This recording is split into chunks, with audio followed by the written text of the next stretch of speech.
2 years ago, I stood on the porch with a torn backpack, 10 crumpled dollars in my pocket, and my father's voice cutting through the night.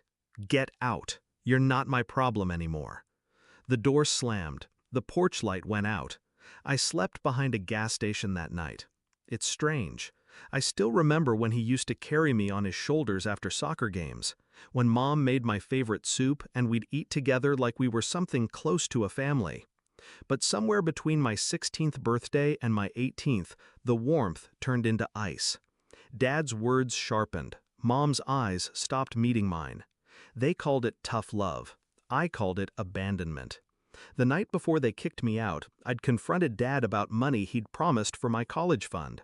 He laughed in my face. "You're not going to college. You're going to get a job and start paying rent here." When I said no, he smiled in that slow, cruel way that meant trouble. "You think you're too good for this family? Then leave."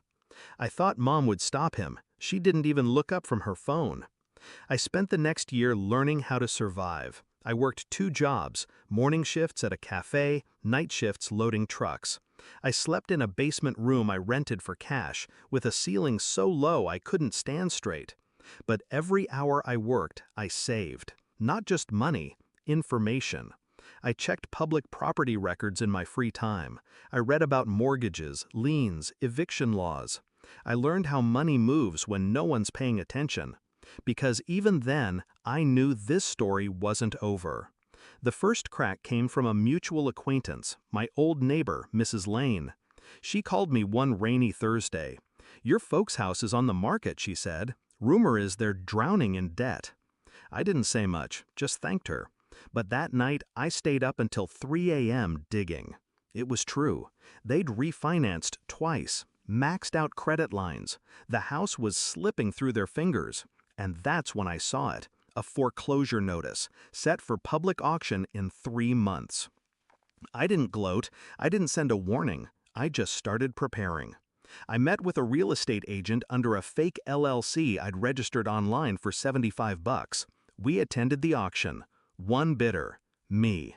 By the end of the day, I owned the deed to my parents' house. For 2 months, I kept my distance. I renovated it. Fresh paint, repaired floors, new appliances. I turned it into something warm, mine. I moved in on a Sunday morning, sat on the same porch where I'd once stood in the dark with $10 in my hand. This time, the keys were mine. The knock came 3 weeks later. I opened the door to find my father, thinner now, eyes darting. Mom stood behind him, her makeup smudged.